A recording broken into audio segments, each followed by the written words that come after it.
ಸರ್ಕಾರಿ ಕೆಲಸ ದೇವರ ಕೆಲಸ. ಈ ಪ್ರಜಾಪ್ರಭುತ್ವ ವ್ಯವಸ್ಥೆಯ ಒಂದು ಅದ್ಭುತವಾದ ಕೆಲಸ. ಇವತ್ತು ಆ ದೇವರ ಕೆಲಸಕ್ಕೆ ಸೇವಕರನ್ನು ಆಯ್ಕೆ ಮಾಡೋ ದಿನ, ಅರ್ಥಾತ್ ಎಲೆಕ್ಷನ್, ವೋಟ್ ಹಾಕುವ ದಿನ. ಎಲ್ಲರೂ ಅಂದ್ಕೊಂಡಿದ್ದಾರೆ ಇವತ್ತು ಅಭ್ಯರ್ಥಿಯ ಭವಿಷ್ಯ ನಿರ್ಧಾರ ಆಗುತ್ತೆ ಅಂತ. ಆದರೆ ವಾಸ್ತವ ಏನು ಅಂದರೆ ಇವತ್ತು ನಮ್ಮಗಳ ಮುಂದಿನ 5 ವರ್ಷ ನಿರ್ಧಾರ ಆಗೋ ದಿನ.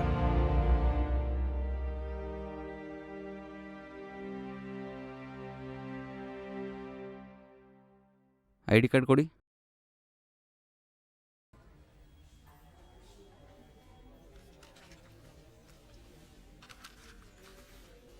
ತಗೊಳ್ಳಿ. ಅಲ್ಲಿ ಒಂದು ಮಷಿನ್ ಇದೆ ಈ ಥರದ್ದು. ಪಕ್ಷದ ಹೆಸರು ಮತ್ತು ಗುರುತಿರುತ್ತೆ. ಪಕ್ಕದಲ್ಲಿ ಒಂದು ಬಟನ್ ಇರುತ್ತೆ, ಅದನ್ನು ಪ್ರೆಸ್ ಮಾಡಿ ರೆಡ್ ಲೈಟ್ ಬರುತ್ತೆ. ಬನ್ನಿ, ಬೆರಳು ಕೊಡಿ. ವೋಟಿಂಗ್ ಹಾಕಿ ಬನ್ನಿ.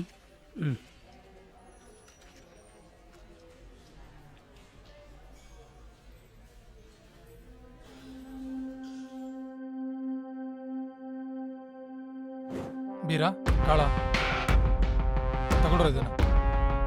ಯಾರ್ಯಾರಿಗೆ ಏನೇನು ತಲುಪಿಸ್ಬೇಕೋ ತಲುಪಿಸ್ಬಿಡಿ. ನಾಳೆ ನಡೆಯೋ ಎಲೆಕ್ಷನಲ್ಲಿ ಒಂದು ವೋಟು ಆ ಕಡೆ ಈ ಕಡೆ ಆಗ್ಬಾರ್ದು. ಹಾಂ, ಸರಿ ಅಣ್ಣ. ನೋಡಿ,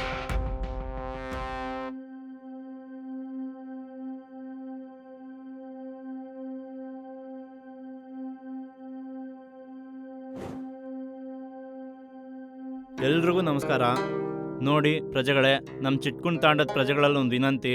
ನಾನು ಪ್ರತಿ ವರ್ಷನೂ ಗೆಲ್ಲಿಸ್ತಾ ಬಂದಿದ್ದೀರಾ, ಅದೇ ರೀತಿ ಈ ವರ್ಷನೂ ನನಗೆ ಗೆಲ್ಲಿಸಿ. ನಮ್ಮೂರಲ್ಲಿ ಒಳ್ಳೆ ರೀತಿಯಲ್ಲಿ ಹೈಟೆಕ್ ಶಾಲೆ ಇರಲಿ, ಹೈಟೆಕ್ ಶೌಚಾಲಯ ಇರಲಿ, ಪ್ರತಿಯೊಂದೂ ನನ್ನ ಕಡೆಯಿಂದ ಮಾಡಿಕೊಡ್ತೀನಿ. ಈ ವರ್ಷ ನಿಮ್ಮ ಅಮೂಲ್ಯವಾದ ಮತ ನನಗೆ ನೀಡಿ ಗೆಲ್ಲಿಸಿ.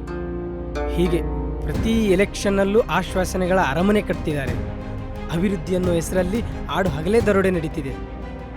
ನಾವುಗಳು ಅಷ್ಟೇ, ವೋಟ್ನ ನೋಟ್ನ ನೋಡಿ ಹಾಕ್ತಾ ಇದ್ದೀವಿ, ವೋಟ್ನ ಜಾತಿ ಮತ ನೋಡಿ ಹಾಕ್ತಾ ಇದ್ದೀವಿ. ಅದರ ಪರಿಣಾಮ ಮುಚ್ಚಿ ಹೋಗ್ತಾ ಇರೋ ಸರ್ಕಾರಿ ಶಾಲೆಗಳು, ಹದಗೆಟ್ಟೋಗಿರೋ ರೋಡ್ಗಳು, ಉದ್ಯೋಗ ಇಲ್ಲದೆ ಒದ್ದಾಡ್ತಾ ಇರೋ ಯುವಕರು, ಅನ್ನದಾತನಿಗೆ ಆಗ್ತಾ ಇರೋ ಅನ್ಯಾಯ, ಪರೀಕ್ಷೆ ಹೆಸರಲ್ಲಿ ನಡೆಯೋ ಅಕ್ರಮ, ಸರ್ಕಾರಿ ಆಸ್ಪತ್ರೆಯಲ್ಲಿ ಸರಿಯಾಗಿ ಚಿಕಿತ್ಸೆ ಸಿಗದೆ ಸಾಯ್ತಾ ಇರೋ ರೋಗಿಗಳು. ಹೀಗೆ ಒಂದ ಎರಡ ಹೇಳ್ತಾ ಹೋದರೆ ಸಮಸ್ಯೆಗಳ ಸರಮಾಲೆಗಳೇ ಇದ್ದಾವೆ. ಇದಕ್ಕೆಲ್ಲ ಒಂದೇ ಪರಿಹಾರ, ಬದಲಾಯಿಸಿ.